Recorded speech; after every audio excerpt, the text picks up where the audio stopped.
Hello and welcome to Padre's Corner. It's the place where we put you into the mind of a priest and see if you come out sane an hour later. I'm Father Robert Ballas, the digital Jesuit, and, well, Padre's Corner is our way to talk to you, the nice men and women, the guys, the gals, the geeks of chat room. That's right. Over the course of any week, Twit will go through a lot of a pretty in-depth tech coverage.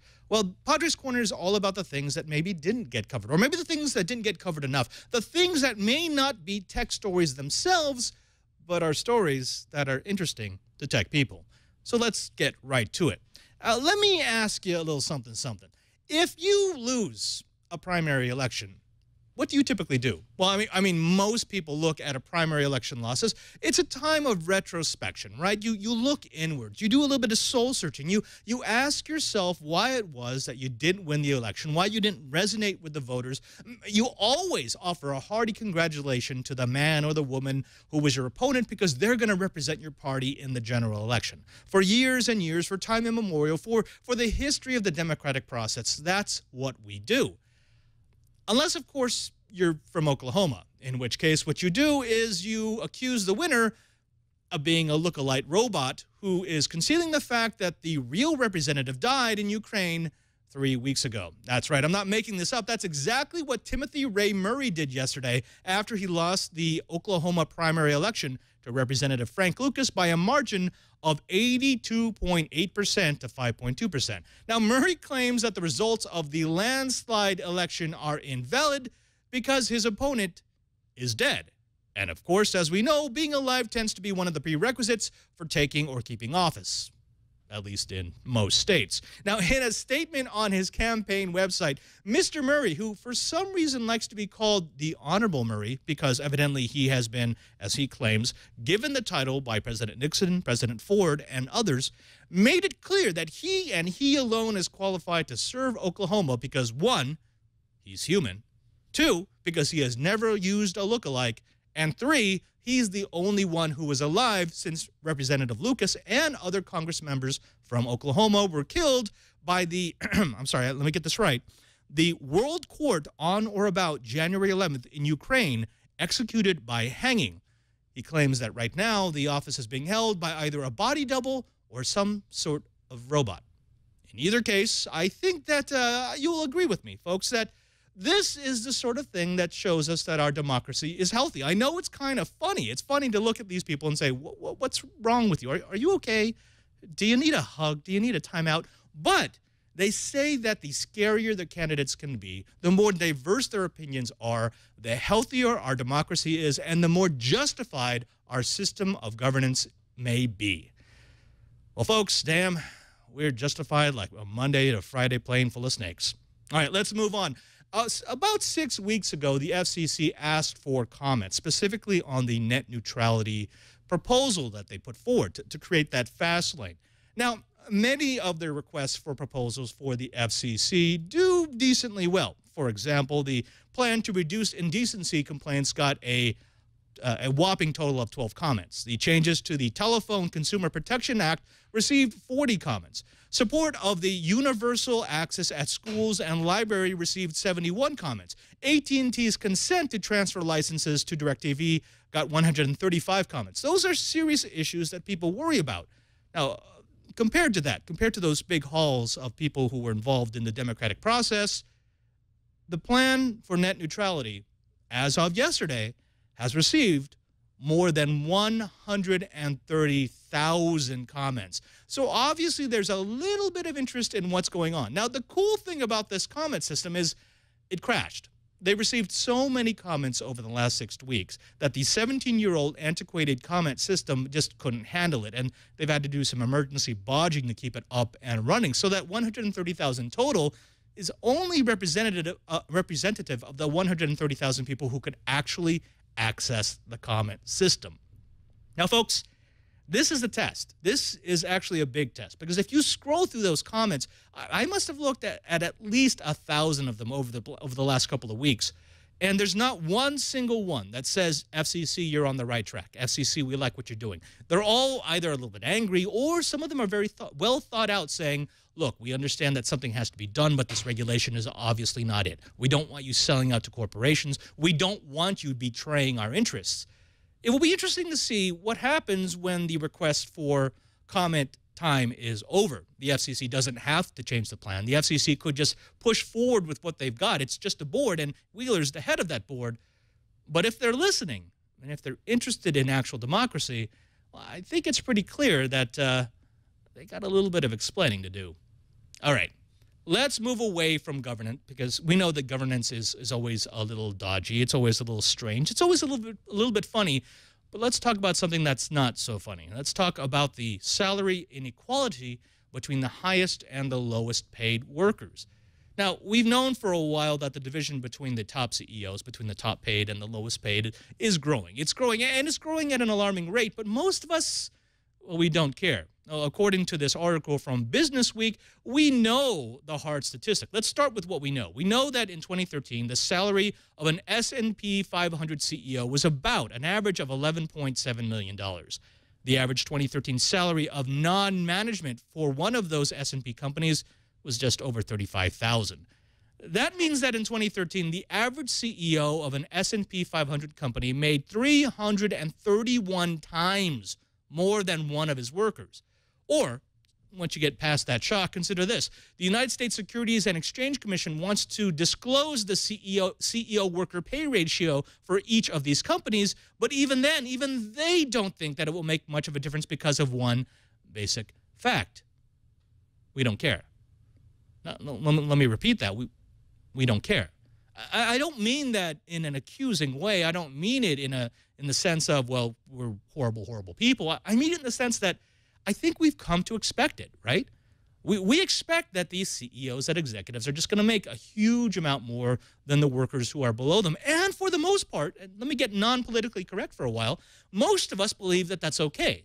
Most of us believe that if you're a CEO, if you're an executive, if you put in the work to achieve the position that you have, then yeah, you should be compensated. Yeah, you should be paid more. Of course, the person who went to college, who did well, who put effort and work and time and resources into developing his or her professional life should be paid more.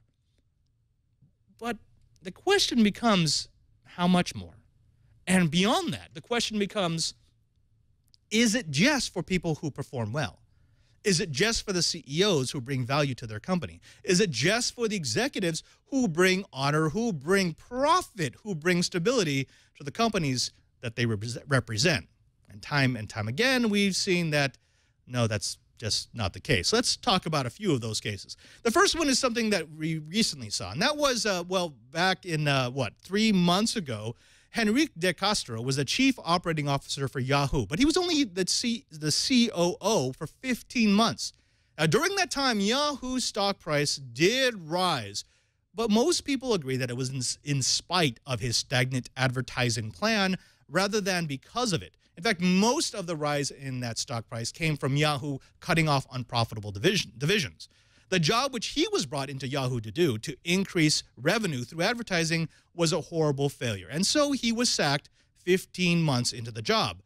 But he took home a $58 million golden parachute. Now, that golden parachute was part of his contract. He was able to work that in there. When they headhunted him, when they wanted him on their executive staff, they told him, we will give you this no matter what your performance might be. And that's just one of the things that you have to do to attract top talent. But did Yahoo really attract top talent? Did Yahoo really get their money's worth? Is this really the way that it's supposed to work?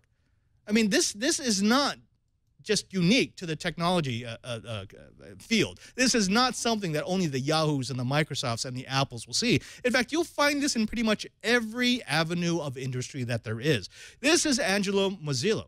He was a CEO of Countrywide Financial. Now, he built his company into a mortgage giant that was one of the most responsible for the subprime mortgage bust. He did accept responsibility for, kudos to him, for his part in the bust and forewent his $37.5 million severance package, but he took home $44 million from his stock options when B of A bought the troubled company. So even though he did poorly, even though he was responsible, partly responsible for triggering the subprime mortgage crisis that brought down the economy, he still walked away with $44 million in performance bonuses. That's a little hard to swallow. Or how about this one? Michael Ovitz. This is a big one. Michael Ovitz was president of the Walt Disney Company for 454 days between 1995 and 1997. His performance in that time was dismal, leaving the company in complete disarray. By most accounts, he spent less than a month actually in his office. The rest of the time, he was told to go away. So he spent about 30 days on the job. And for that 30 days, to punish him, he was paid $140 million in stock and cash, which amounts to just over $300,000 per day for a job he did poorly, for a job he didn't want, for a job which on most days he didn't actually do. Or how about this one? This is Carly Fiorina. You remember her? She had a tenure at HP from 1999 to 2005. Now, there's debate about whether or not her tenure was as bad as the numbers might suggest, but she was canned with just over $20 million in severance, which is strange when everyone is saying that she was one of the reasons why HP was circling the drain. Or how about James Kilt? James Kilt was the CEO of Gillette when it was purchased by Procter & Gamble in 2005. Now, many Gillette employees were made redundant and they were laid off, including Kilt's. But whereas most employees who are laid off get a pink slip and maybe 60 days of severance, he got $178 million. Now, that sounds like a lot, but that's not all. The $178 million was just his severance. It didn't include his stock options, because, of course, he also earned those. Or how about Henry McKinnell? Henry McKinnell was the CEO of the high-flying pharmaceutical company Pfizer. In the early 2000s, the company started faltering and needed to reduce staff and its research budget as its earnings turned into losses. So naturally, McKinnell gave himself a 72% pay raise, even as they laid off their employees. When he was forced to leave Pfizer in 2006, the company's stock price had declined 46% from the start of his tenure. And still, he took home an $83 million golden parachute as a performance bonus. And then, of course, there is William McGuire, the CEO and chairman of United Health Group, a regional health insurance company that for 15 years served America. Now, when he was asked to leave in 2006, he took $100 million in stock options with him. But this is the way he did it. He backdated the value so that when he actually left the company, that $100 million severance package was actually worth $1.6 billion. That's right, $1.6 billion for driving a company into the ground. Oh, let's go with one of my favorites. This is Charles Prince, the CEO of Citigroup, who decided to do the honorable thing and resign over his horrible mismanagement of the company and its part in the destruction of the U.S. economy. Now, don't feel too bad for him because he took home over $100 million in stock on top of his $53 million in salary for his 4-year tenure. Then, of course, and I'm holding the best for last, there's Stanley O'Neill, the CEO and chairman of Merrill Lynch, who left the company in 2007. His company lost $2.3 billion in that quarter alone, but as a performance bonus for that quarter, he took home $161 million. What I'm trying to get across is that when you hear about these stories individually, it's easy to get blasé about them. It's easy to say, oh, that's the outlier, or that's just business as usual. But when you start to see the pattern, when you start to see that these people have been given bonuses, have been given these performance packages, given these pensions by themselves, by a board filled with people who, like them, are the richest people in the world, then you start to think, well, is this fair? It's not about legality, folks. This is all completely legal. There's not a bad dealing in the bunch. They follow the rules of the respective companies, and they award these bonuses according to the boards, of course, on which they sit. Now, even if most of these boards have made peace with these bonuses, we still have to ask ourselves, is it fair? Is it right? And I think most of us would say no. Most of us would say there's something wrong. Most of us would say maybe it's time that we take a look at what's going on and how these companies are being run. Now, don't get me wrong. I don't believe in government management. I don't believe the government needs to step in with legislation to make these bonuses fair, but isn't it our job as consumers? Isn't it our job as the people who buy stuff from these companies? Isn't it our job as the people who put into office those who these corporations may be going to when they need their next handout to pay attention, to be educated, to look at who is using their money wisely and who should be rewarded for paying their workers an honest day's wage? Now, I don't believe, again, that government regulation is in order. I don't believe that it's the answer, but shouldn't we still be upset when companies cut their workers' pensions, when they cut benefits, when they raid the retirement funds, all to keep the company afloat while still awarding their executive bonuses? Folks, that's something that we need to figure out as a generation, as a people, and as the Americans who are coming into our own, as we're starting to take our place in the natural world of things. Maybe it's time to look at what's fair. Now, let's get away from that, because I know that hurts the brain. So this next video has absolutely no payoff. It has no reason for you to watch it, but watch it anyways.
I told you that video had no point or payoff, so it's your own fault if you stayed all the way through. Now, folks, I want to welcome to the show the guest for this episode of Padre's Corner. He's a good friend of mine. He's someone who I've known for a while, and I really admire his work. Ladies and gentlemen, it's Mr. Bill Meeks from Meeks Mixed Media. Bill, so good to see you. Welcome to Padre's Corner. Oh, thank you. It's comfy here, except for the weird guy throwing the knife around and everything. I thought he was going to lose a thumb. I was waiting for it. It strikes me as that was like the most inefficient way to do that job, right? Probably, but the most showy. Exactly. For sure. It's like if you live in Seattle and you're near Pike's Market, they'd still do that thing where they toss fish across the street, and then they catch it, they wrap it, then they walk back across the street to give it to you. Completely inefficient, has no purpose whatsoever, but looked kind of cool. Kinda. Slightly cool. A little bit, a tiny bit. Now, Bill, if you could introduce yourself to the folks at home, because I know you, I've worked with you on a couple of other podcasts. I've seen your work. I've seen what you could do. But if we saw a young, impressionable interneter, someone who just came online, and they said, who is this Bill Meeks? Who would you tell them that you are? I wouldn't tell them anything because I don't like to corrupt young minds. No, it all started in 1936. The planet was Krypton. My father, Jor-El, had a big conflict with the Science Council, and he put me in a rocket. No, I'm kidding. I was going to go. I was going to keep going all the way up through, wait. Death of Superman. Which version were you going to use? I think I was actually going to use the Golden Age version, the one that could just jump and was kind of like a social warrior. You weren't going to say, oh, and Russell Crowe, he saved my life by putting the index into my DNA or whatever that was thing. No, Marlon Brando all the way. Marlon Brando all the way. All right. No, but let's see here. Yeah, I do a bunch of video stuff through Meeks Mixed Media. I also host a couple podcasts, one called Greetings from Storybrooke, which is a fan podcast for the ABC show Once Upon a Time. One new one called Legends of Gotham, which is going to be about the Fox TV show Gotham, set in the Batman universe. You know, my arch nemesis, according to Batman v Superman. Yeah, besides that, I do a lot of fun videos. I post spoken word covers of pop songs, and I write some books here and there too. Yeah, I've noticed your empire expand over the years. It seems you're always doing something else. You've always got another project. I mean, the very first time I met you, it was, oh, so he's a member of the Diamond Club. He watches NSFW. I'm like, oh, that's kind of cool. And then I started seeing your name pop up, and I started seeing some of the videos that you created and some of the content that you've put together, and I was blown away. You've got skills, young man. Oh, thank you, thank you. It's all thanks to the team of Indian video producers and whatnot that I've hired out, and they work well, 5 cents an hour. But no, thank you. Yeah, the video stuff has been a little lacking just because I've been focusing a little on the writing stuff, but that's going to pick back up soon. I'm working on kind of a sketch, like a 10-minute sketch show called Bug Race that I'm hoping to get out there soon. But the thing is, it's hard to find other people to do sketches with you, and no one wants to see me stand in front of this blue screen and play 5 different characters in a video. You know what I mean? So it's just a matter of coordination. Yeah. Bill, one of the questions we get a lot from people who watch Twit, not necessarily fans of Padre's Corner, but just fans of Twit, fans of podcasting in general, is how do you get started? And you're one of these people who kind of, you figured it out and you started doing it on your own, and you just started making content and seeing what works. But not everyone thinks they could do that. Well, what was the road that you had to take in order to find your creative voice, to find the thing that you like to do? Because let me be honest here, a lot of your work kind of has a dark humor, kind of a snarky edge to it, which I like. But, you know, I don't know how people would arrive at the conclusion that, yeah, this is the stuff that people will pay to watch. Well, let's see where to start. I think really most of my creative stuff really came out of the fact that I was homeschooled up until high school. And generally what I would do is my mom would hand me my schoolwork for the year, and I'd sit there through the month of September, finish it, and then go do the stuff I wanted to do, right? So I started, you know, when I was 13, 14, making a really crappy video games in this game creation system called ZZT that was done by Epic Mega Games. And that kind of it was my first big hook into a creative community online, because there were a bunch of us 13-year-old no-life outcasts making these ZZT video games. You know, a lot of them were based on pre-existing properties like, you know, Mario Brothers, Zelda, stuff like that. Any video game or TV show. A lot of Barney killing games where you would kill Barney, the dinosaur.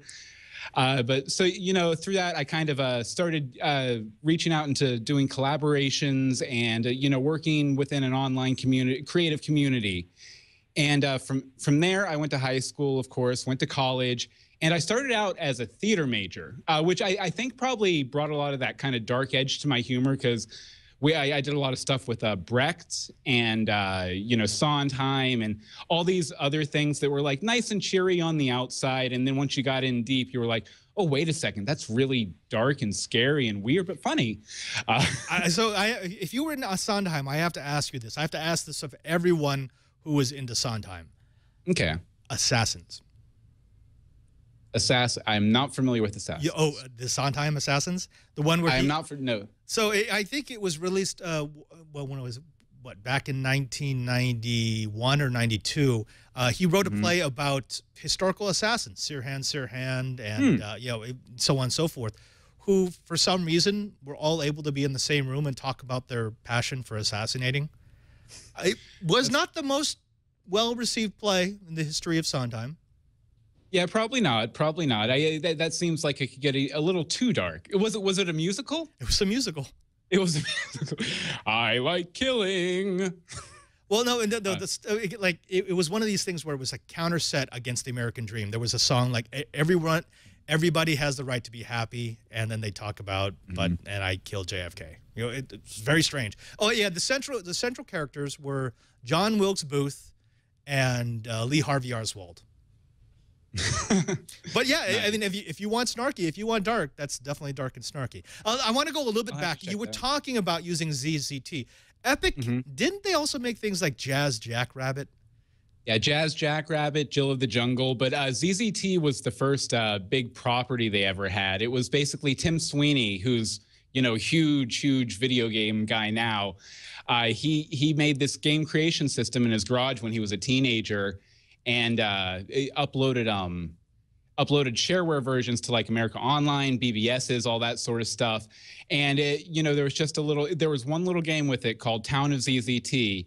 And then if you wanted to, you could send, I think it was like $5 or something to him. And he would mail you out a disc. He would, you know, literally take the disc, stick it in a mailer and mail it out. And it just kind of grew from there. And, you know, then, you know, he had the bigger successes with Jill of the Jungle, Jazz Jackrabbit, and of course Unreal was like the real big thing. But a lot of the stuff they did with community created content, he kind of came up with that idea in ZZT. There was actually there were two best of ZZT games that he did back in the 90s where he solicited boards from, you know, community members across the world, and, you know, went and put in these big collections and sold them as a commercial product. And I believe he even gave the people who contributed a cut. So, you know, it was, you know, like an Unreal community or a Minecraft community back in the early 90s, which was pretty insane. It's interesting to see something like Minecraft, which I think is kind of, it's a little bit of a retro phenomenon. You know, they're stepping back from the super ultra realistic, drives so many pixels that it makes your brain explode type of first-person shooters into, I would compare it with some of those 80s and 90s games where it's like, you know what, you don't need massive amounts of photorealistic graphics. You just need a good story and a decent gameplay mechanism.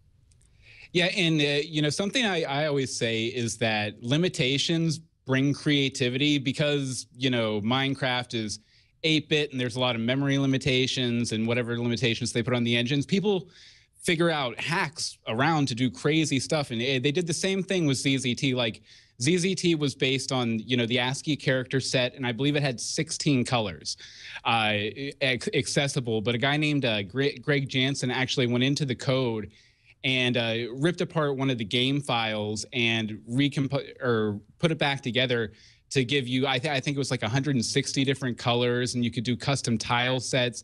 And it just, you know, the collaboration, that the hack community around ZZT2 was pretty insane. And you see that a lot now with Minecraft and like the bucket servers and all the mods and everything else. It's great though, and I'm glad to see that kind of community is way more successful than it was even back then, you know, because I mean, back then it was just, you know, 50, 13-year-old freaks, losers, and outcasts out on an AOL game forum, basically. And to see now that Minecraft is, you know, one of the most popular games ever, and it has that sense of community and that sense of collaboration and hacking and everything. So it's really fun to see how it kind of progressed. Now, Bill, I'm not going to say that I don't believe you, but I don't believe you. So we're going to do a little something here. This is not in the doc. I didn't forewarn you about this. In fact, I'm just kind of making it up as I go along, but I realize that this is a good idea. We're going to test your geek cred. Does that sound okay with you? I anticipate failing, but that is totally okay. There's no failure here unless the chat room thinks that you failed. Hey, chat room, go ahead and say hello. Yes, because these right here, these will be the men and the women who will determine whether or not you're actually a geek. So let's get started. I love you, chat room. Don't try to bribe chat room. Yeah, it doesn't work. I'm bribing people in PMs right now. Yes. All right. So, Bill, you represented yourself as a geek. You represented yourself as not just a geek, but a geek of the 80s and the 90s, really the start of geekdom. So we have to ask you a couple of questions. Please try to answer them as honestly and as quickly as possible. Don't give me a well-thought-out answer. I want the first thing off the top of your head, and I'm going to hold you to it. Okay. Your first video game. Super Mario Brothers. Decent answer. Okay. We would also have accepted Sonic the Hedgehog. First anime. The Saban Little Mermaid series from back in the 80s. All right. You're getting some ridicule from someone else in the studio, but we'll take it. Saban Little Mermaid. I don't know. That should count as anime, I think. Favorite board game? Clue. Bar none. Ooh, easy question. Oh, I'm sorry. The correct answer was Dungeons and Dragons or MechWarrior Battletech? Sorry. Actually, I've only ever played one game of Dungeons and Dragons, and it ended in the cops coming. So I kind of avoided it after that. Long story, one I can't tell on air. Here's a theoretical. You're reading a choose-your-own adventure book.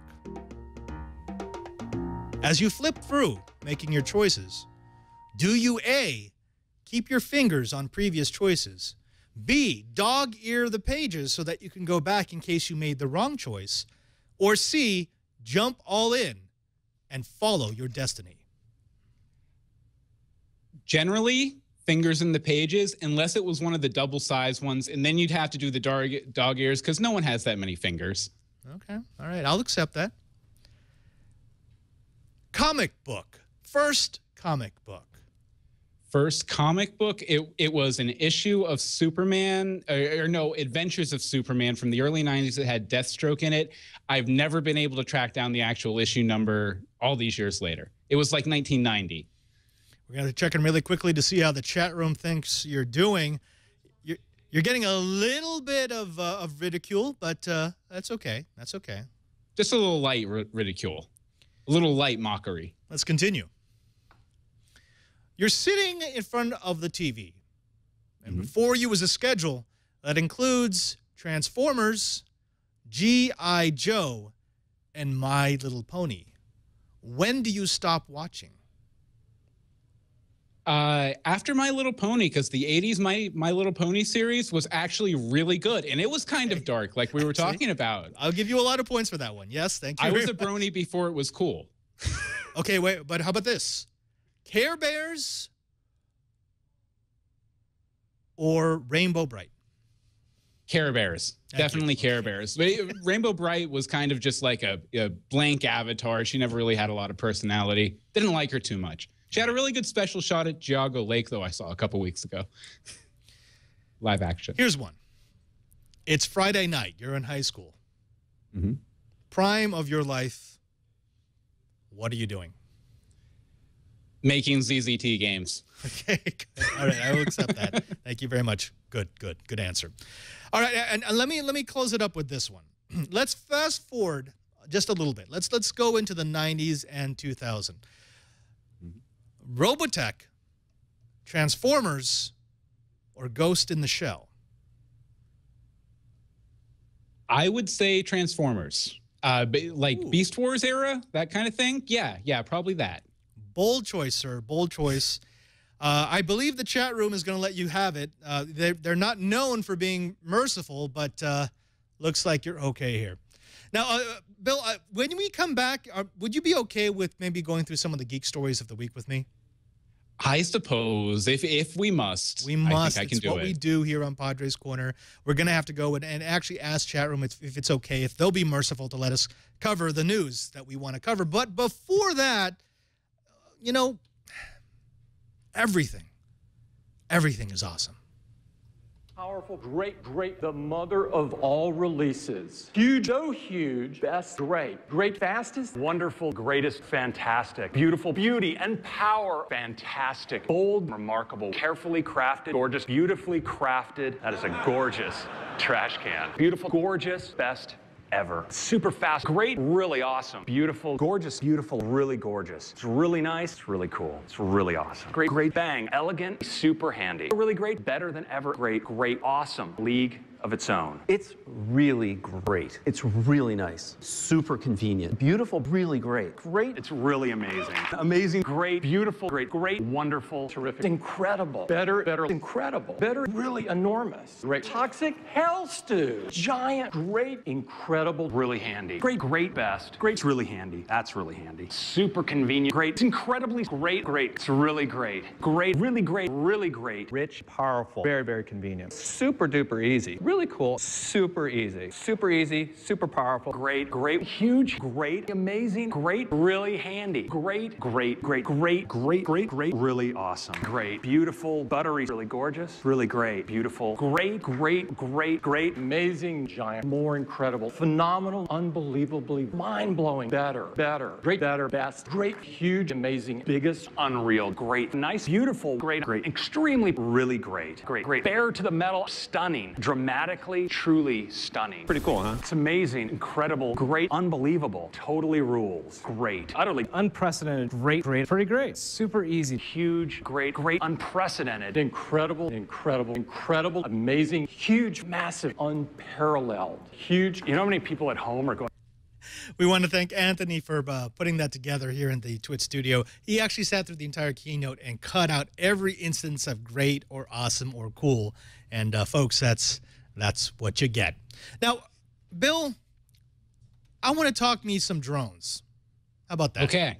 All right. So that's fine. That's fine. We got a little story here talking about how the FAA got smacked down not too long ago when they tried to hang a $10,000 fine on a man by the name of Raphael Perker. Now, Raphael was using a drone to capture some footage that he was going to use in a commercial project. The FAA was arguing, and the reason why they fined him was that he can't do that. He can't use a drone to create a commercial for-profit project without some sort of license, without going through them. Well, an administrative judge disagreed, saying that according to the FAA's own rules, they have absolutely no jurisdiction whatsoever over model aircraft. And that's what they considered a drone to be. Well, the FAA, not to be sidestepped, decided that they're just going to change what the definition of model aircraft is. And this is how they've changed it. They've decided that in order for something to be a model aircraft, it cannot use any sort of screen. In other words, if you have a drone that has a camera, if you have a drone that has some sort of POV system so you can see what the drone sees, well, it's no longer a model aircraft. Now, the weird thing about this is that the reason why the administrative judge voted against the FAA is that he didn't want mission creep. And in fact, this is what Congress did in 2012. Congress passed an act called the FAA Modernization and Reform Act that specifically forbade them from doing anything that might, hinder the progress of model aircraft or move from being a regulatory agency that looked after commercial air flight into something that had jurisdiction over anything that was in the air. Obviously, this has not sat well with model enthusiasts. Now, Bill, I want to ask you about this. There are hundreds of thousands of model enthusiasts in the United States. In fact, there's one organization alone called the Academy of Model Aeronautics that has more than 150,000 members. They were doing this sort of hobby craft. They were mounting cameras on their airplanes even before there were drones, years and years, decades ago. And now the FAA is coming in and saying, nope, that doesn't count as a hobby. If you want to send up one of those planes or one of those quadcopters, you got to get it licensed. How does this strike you? I don't like it very much at all. For one, hobbyists are hobbyists, and they push this kind of technology forward, which you'd think the FAA and the government would want, considering they use a lot of this technology. It seems bad that they're trying to, be a gatekeeper to this kind of stuff, because you can do all sorts of crazy stuff with this, anything from, like, this guy was trying to do commercials and things like that, all the way to, search and rescue missions, things like that. Hobbyists could be out there if someone's lost in the woods, and take a drone out through the trees and try and find them or whatever. And it just seems to limit them, especially when they're not really going to be interfering with, larger aircraft and stuff like that. And they might just be icky to people on the ground. It seems like maybe overstepping their bounds a little bit. Yeah, I think that's how most people see it. They see it as the FAA is, they're freaking out. They've had a couple of setbacks because they had a judge overturn the decision that you can't use a drone near an accident, because they were saying, wait a minute, people are using drones to get footage of accidents and cordoned off areas. And they're saying, well, for common decency, you can't do that. And now they're saying, well, anytime it has a camera on it, it no longer counts as a hobbyist craft, which, you know, obviously isn't going to sit well with people because it seems to be so arbitrary. It's almost as if the FAA is saying, well, it's not a model aircraft if we say it's not a model aircraft, which of course is not supposed to be what that organization is doing. Now, what we've seen over the past couple of years is the advancement of technology. This is the second generation of this drone that I've got with me. The stabilization on this is incredible. I mean, it can be flown by just about anybody. This thing can zoom up to about 1,100 feet in just over 12 seconds, I think. I mean, the amount of power that you can pack into one of these models is amazing. This is some shots that I took when I was in Las Vegas. Now, arguably, yeah, this is a scary amount of power that you put into something that someone can buy for $1,000 or less. But the question for me is, just because it's scary, just because it's so accessible, just because it is so different from what we're used to when we think about a model aircraft, does that now mean that the FAA or any government regulatory agency has the right to come in and tell us, no, that's now in our domain. Now you have to get a license for that? Well, like you said, you know, the whole camera thing or the monitor thing is just such an arbitrary line to draw because, I mean, you know, we have glasses now with cameras in them. Everyone has cameras. Like it just seems a really weird place to be like, okay, this is where you cross over into where you reach our jurisdiction. And yeah, I mean, I don't want a drone following me down the street every day, all day or anything. But I mean, as long as people aren't hovering them in front of windows and stuff, I don't really see the issue. And I mean, there's already pre-existing laws for that sort of thing anyway.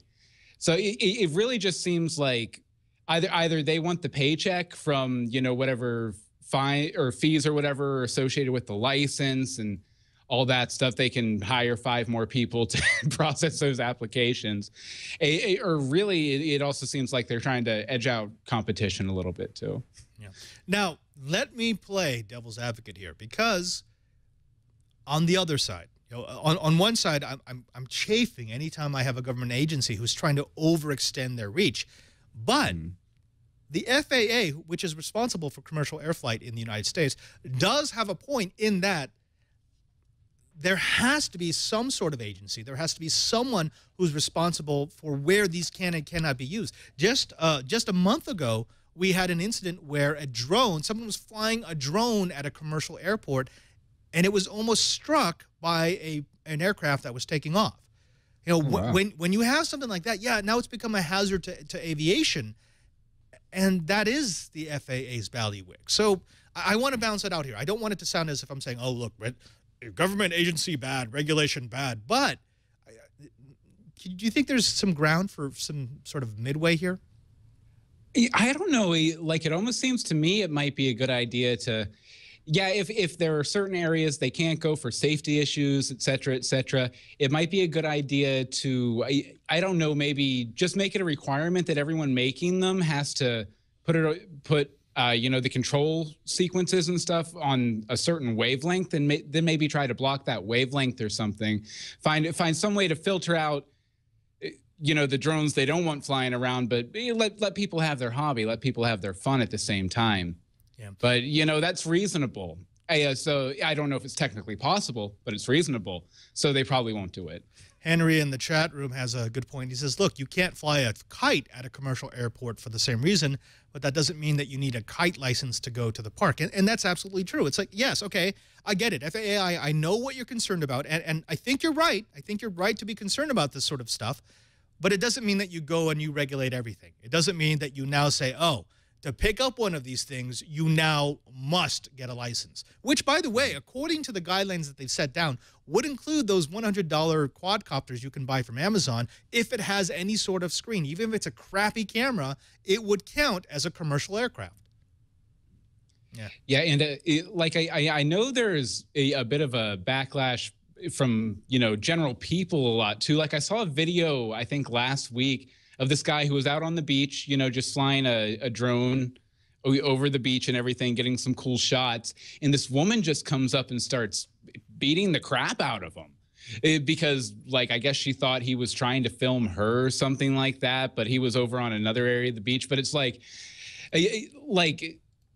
you don't need to necessarily regulate it, but at the same time, maybe there could be some room for some legislation, if nothing else, just to protect the people out there using them, you know?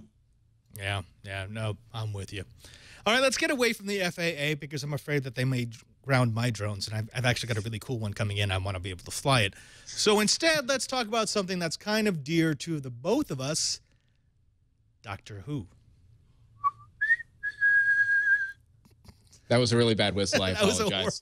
I don't know what that was supposed to be, but I'll give you credit for it. All right, now, Bill, both of us are pretty big fans of the show, both the revived show and the original series. I got to ask you. Let's start off with the really big important question. Peter Capaldi, is he going to destroy the series? If by destroy you mean bring it to its knees in terms of quality, I don't know. That's like a term, isn't it? Like, I'm going to destroy this skating park adventure thing. I don't know. No, he's going to be awesome, I think. Don't we go through this like every 4 years? Every 4 years, it's like, oh my God, did they pick that guy? He is horrible.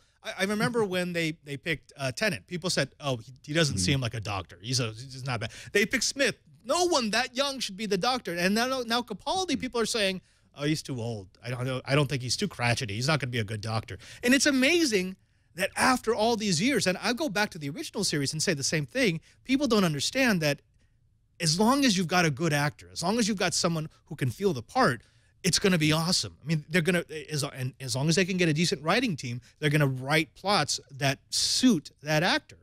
And I feel the same with Capaldi. I mean, I'm excited to see what they come up with. I mean, the personality of the Doctor is changing. It's like we get a new series. I'm really interested to see the contrast too, because Matt Smith was an old guy in a young guy's body, and everything I've seen from Capaldi and you know, The Thick of It and some of the other stuff he's done, he's a young guy in an old guy's body. So it's going to be kind of like a reverse scenario. And I've just been anxious for kind of an old, maybe semi-crotchety Doctor anyway. Just because, I mean, Matt Smith was fun, but, you know, at points, and I mean, even the War Doctor and Day of the Doctor said this, he's a little too kiddie, you know, sometimes, you know, all the cutesy phrases and everything. But I'm just so pumped. Oh, yeah, this is the fan-made thing, right? No, okay, I got to ask you, when you saw this for the first time, I didn't know who it was from because it was an embedded link. I thought it was from the BBC. I thought the BBC made this. Yeah, the way I saw it presented was this was the trailer for Doctor Who. And then like I was about to post it, oh, new trailer. And then I was like, wait a second, look at the comments. No, it's not the trailer. It's just some really awesome CGI guy did it. But yeah, have you seen the trailer that they came out with this week? I'm actually, I heard about it. I haven't seen it yet. I'm going to go home and I'm going to geek out over it. Yeah, it's like 16 seconds long. It just gives a good taste for, I don't know, maybe some thematic stuff they'll be doing this series. Now, do you watch it every week when it comes out? Do you watch it on that week? Oh yeah, as soon as I possibly can. See, I'm a binger. Because if you don't, I'm a binger. I painstakingly avoid any news about what's going on in the season, and I will wait till the entire season is available, and then I will sit and watch the entire thing. In fact, Series 7 just came out on Netflix this past week when I was trying to get work done, which just sucked. And I spent so much time just going through it. And I got to say, I wasn't that impressed with Series 7. Was that just me? I mean, I liked the first few episodes, all the way up to the part where the spoilers, if you haven't watched Series 7, here's a spoiler. I'll give you some time to get out of the room or cover your ears and say, nah. Okay, that's enough time. I loved it up to the point where you had the Angels take Manhattan and Rory and Amy go away. Yeah. Clara, I felt it stumbled through. There was a couple of decent episodes. I thought Journey to the Center of the TARDIS was decent. I thought Night of the Doctor, Day of the Doctor was pretty decent. But the rest of the season, I felt like it was a throwaway. Yeah, it was a little uneven, and we never really got a great chance to get to know Clara because it was Yeah. always about why is she the impossible girl, and you just never really got a really good sense of her character. But it looks like in this next series they're going to be focusing a bit more on that. She's going to be working at Coal Hill School, the original school from the first episode of Doctor Who, and you know, she's going to have like some supporting cast members in her life there. So hopefully we'll get to flesh her out a little bit more, because I still really like at the end of the whole Impossible Girl arc, I just realized that I could trust her. Now I kind of want to get to know her. So I really hope they hit that hard this season. Now we've got Xtomb in the chat room who says the Weeping Angels are scary. And I'm going to take this moment to ridicule Xtomb, even though I like him. The Weeping Angels were scary. They were fantastically scary the first time they came out. And Blink, it was amazing. I thought, this is an awesome character. I even liked them when they came back for Matt Smith's dual episode with Dr. Rivers' song. That was fantastic. But since then, they've kind of become a joke. Yeah? Yeah. Yeah, like the Angels Take Manhattan, that it was... It wasn't scary at all. It was like, yeah, okay, angels, they're everywhere. But there was no suspense. It might be the worst take on any Doctor Who villain in New Who, bar none. And, you know, considering it was a villain created for New Who, that's saying something. But it was just so ridiculous.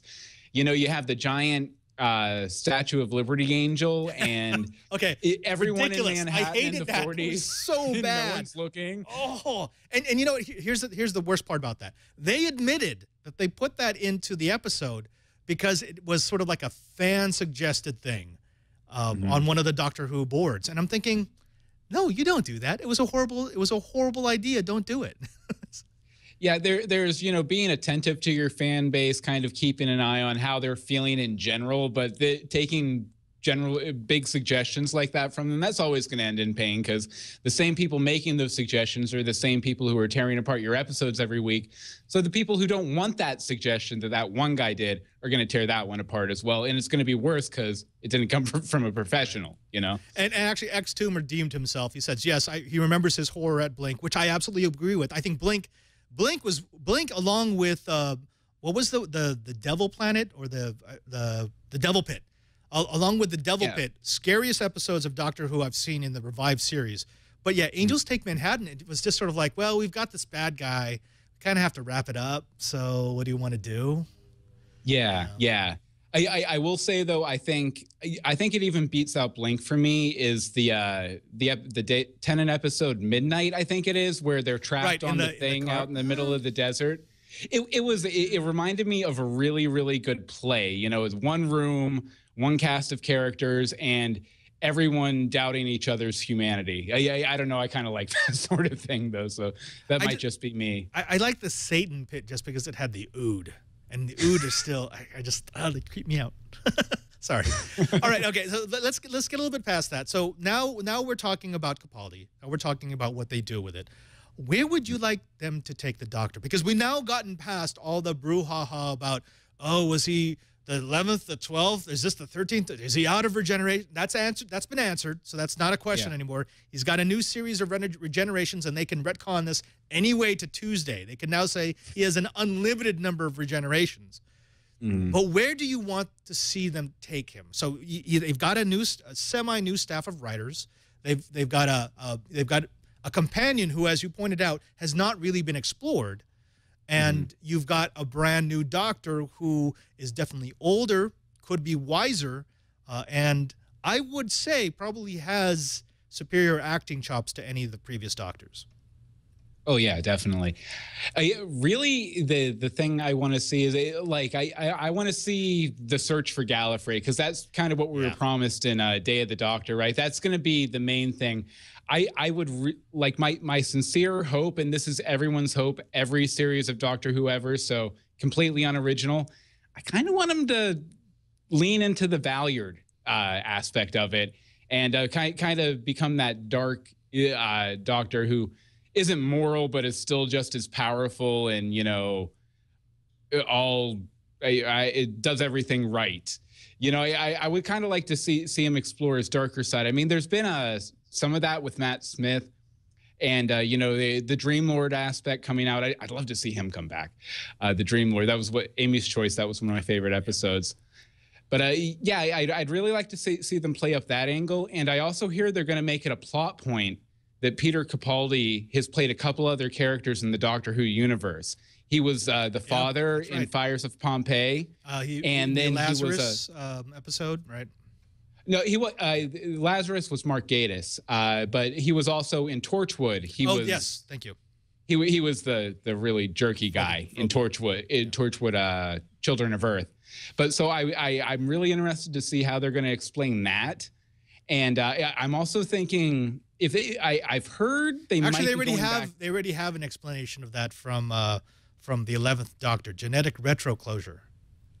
Do you remember that during the what was the end of the it was the cliffhanger for series 3 when they were trying to explain why Gwen from Torchwood looked like some other character that they had met, and it was genetic retroclosure. So yeah, there you go. Yeah, see, what I'm kind of hoping they're going to do is go back to Pompeii and have that's what Patrick has been sitting over here going Pompeii.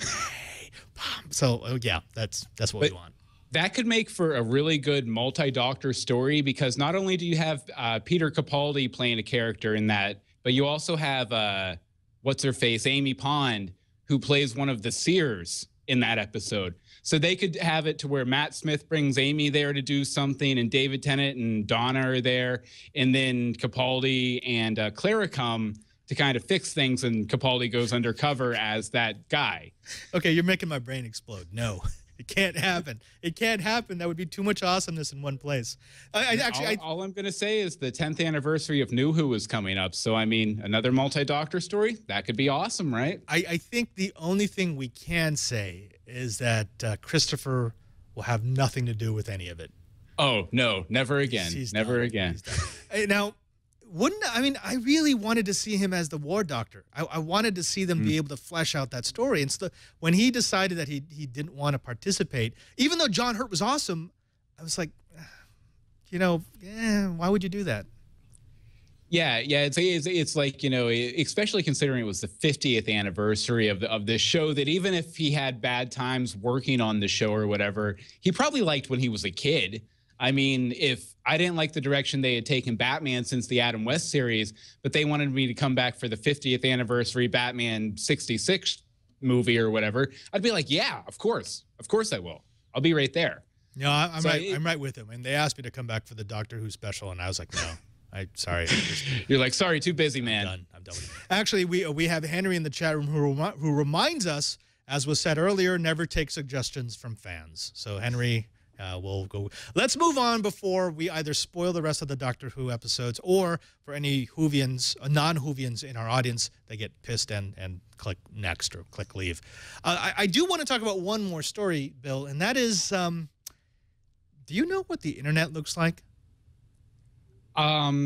Cats. Yes. Cats it does and pornography, I believe. Actually, and cat pornography. That's not a bad guess, but there was an interesting article put together by Wired that actually shows people what the internet looks like. There was a book was put out by Mr. Bloom a few years ago that he was actually talking about his journey to find where all the cables went. And he started with his home service, and he knew that it terminated somewhere in a co-location, and then it went over to the office, and then it went out into the internet. Well, Wired has been following a couple of sources to figure out exactly what you see when you look at the internet's infrastructure. Documentary artist Tim Arnall compiled a collection of vignettes to show some of the rarely seen bits and pieces that make the internet go. Among his pictures are the generators, the data centers, the cable vaults, the racks upon racks upon racks, the power equipment, and the seemingly deserted data cathedrals designed for one thing and one thing alone, the fast transit of data from one node to the next. Now, Bill, let me ask you this. The internet has sort of become synonymous with meaning, well, the stuff that's not actually in my desktop. But I don't think a lot of us actually put thought into thinking about, how does this work? How does information get from one place to another? When I put something in my Dropbox, where does it actually exist? I want people to know about that, right? I mean, I don't like that being a black box. What's your feeling? Oh, if nothing else, and to keep the topic on pornography, this is real like geek porn, like tech cable porn, if nothing else. But it's just I think it's valuable to know, and I actually. As part of my day job, I'll leave the company name out of it and stuff, but I sometimes I see some of the plans and stuff for this infrastructure, and it is complex, and it's all built on kind of a house of cards. So if nothing else, getting these pictures out there and everything, and all the imagery, it gives you a good sense of that, because you see cables lying in the street in some of these pictures and everything else, but it's probably good for everybody to see just how immense and fragile the whole system is. You know what I mean? Right. Yeah, I think it's good for anyone who uses the internet for a living, which is a lot of us these days, to actually understand what's beyond just your cable box or what's beyond your DSL modem. At least a little bit of awareness goes a long way. And I remember I sat in this talk not too long ago. It was down in San Francisco. It was sort of like one of these coffee clatch type things. A lot of executives and a lot of like what do they call them? The evangelists. So technology evangelists for the various companies. And it was a weird combination of technology enthusiasm and like the philosophy of what they're doing, because they all believed they're creating something, right? And if you create something, you want people to understand what you're creating. You want them to understand why it's so cool that you can never lose your copy of your document because it's stored across 15 different servers located in 12 different cities in 4 different countries. And they're all looking for a way to express that, because that's their art, right? I mean, just like you express your art, I express my art. You've got engineers who are now saying, wait a minute, what we do is art too. What we assemble is beautiful in its own way. We want to share the beauty with you. Do you buy that?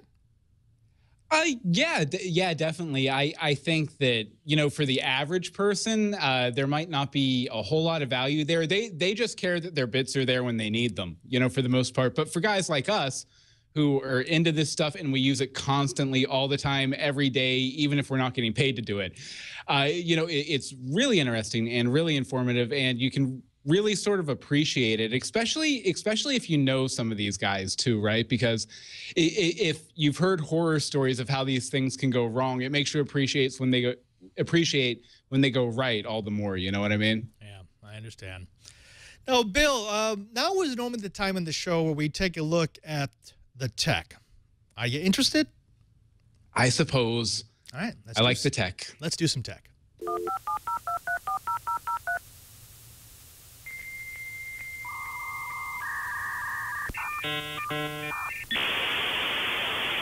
Now, this time I'm taking a little look at a little something that we took a first look at not too long ago here on Padre's Corner. It's a speaker, a little thing called a Fugu. It's like a blowfish, except for sound.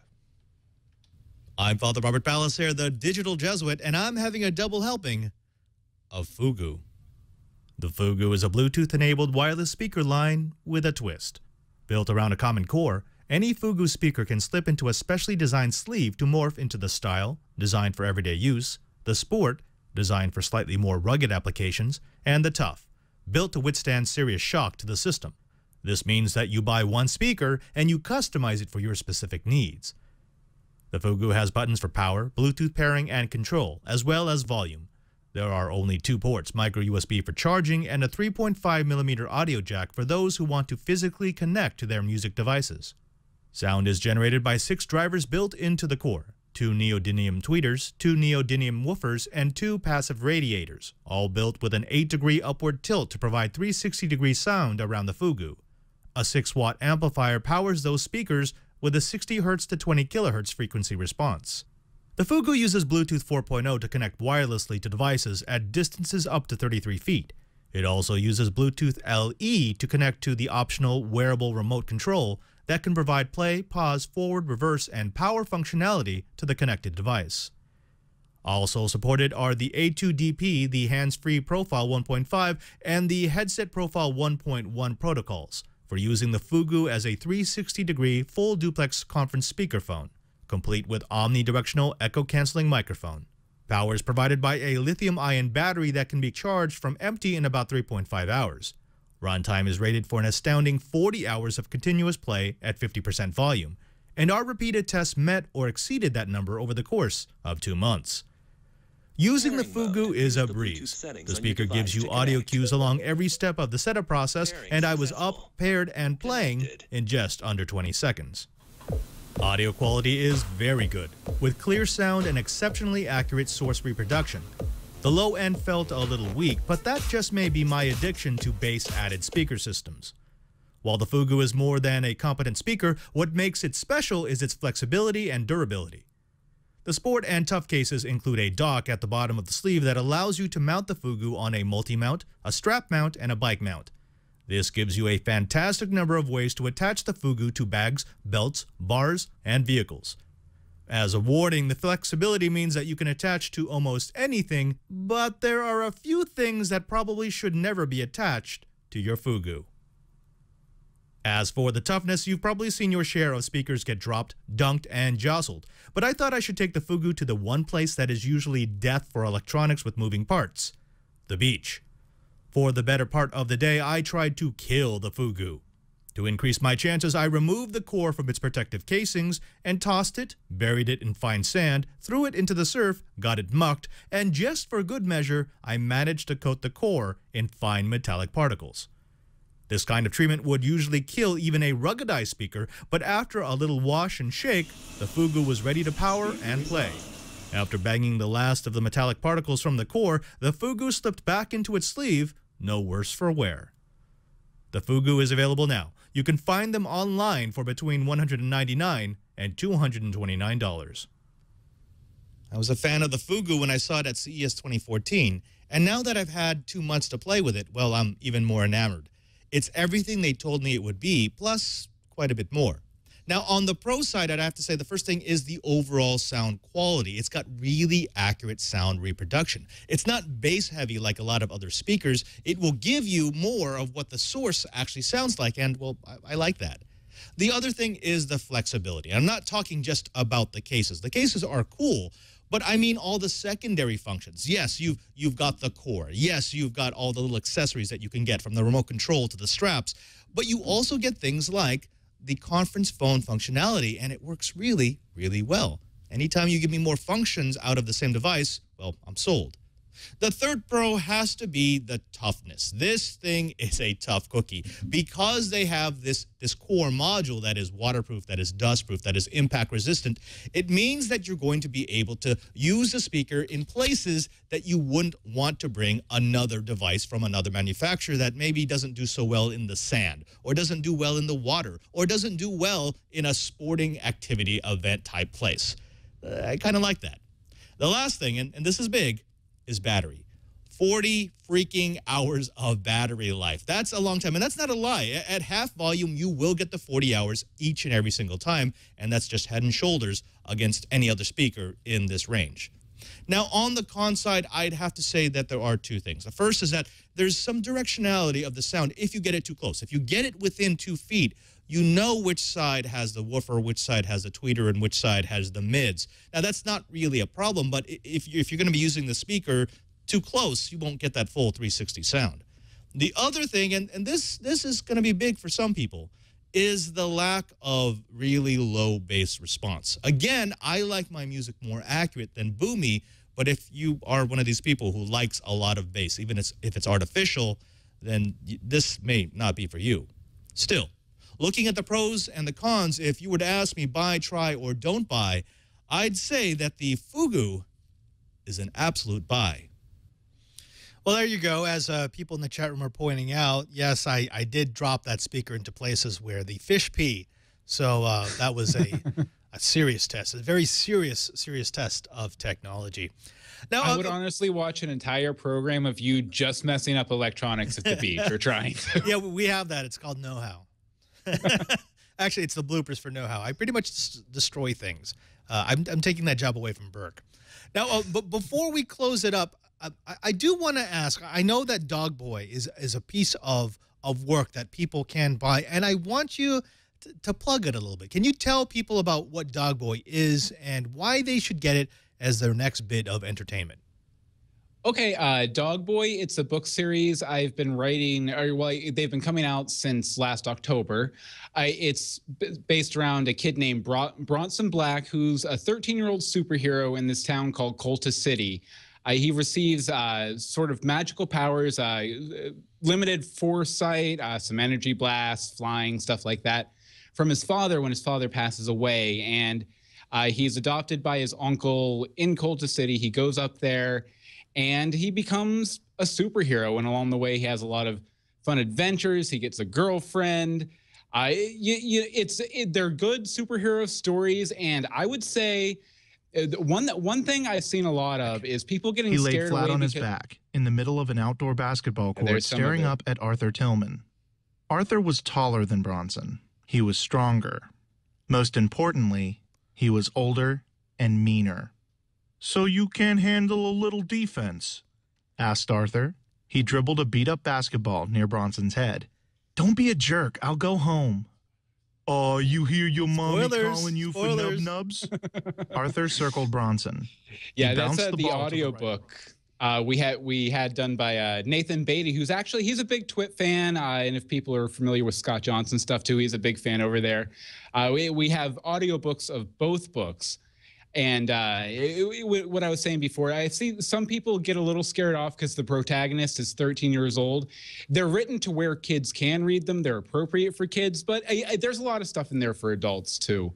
But we have 2 books out right now, Dogboy Den of Thieves, which is the origin story, and then Danger on Liberty Pier, which is a murder mystery. And next month, actually, we're going to be coming out with the 3rd Dogboy book. It's Dogboy Demon's Dare, which is I'm calling it either Grant Morrison's Tom Sawyer or Mark Twain's Animal Man, and it's sort of a Scooby-Doo spooky amusement park adventure with a little bit of H.P. Lovecraft thrown in there. So that'll be coming out next month, and you can find all this stuff at dogboyadventures.com or through my main website too. So. Yeah. I will say one thing. I was thinking about this the other night. With the spectacular, impressive run of children's books that are not really for children, series like, let's say, I don't know, Harry Potter. Let's talk about, I don't know, The Mockingjay, Hunger Games, Catching Fire, and now the what's the new one? Divergent. Divergent, right? Yeah. Did you have any of that in mind when you were writing these books?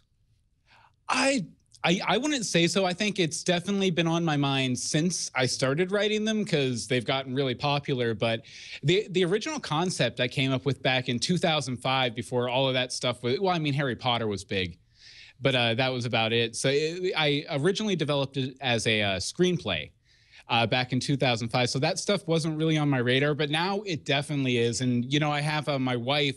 She's my big beta reader because she reads all that stuff, you know, Harry Potter, Hunger Games and stuff.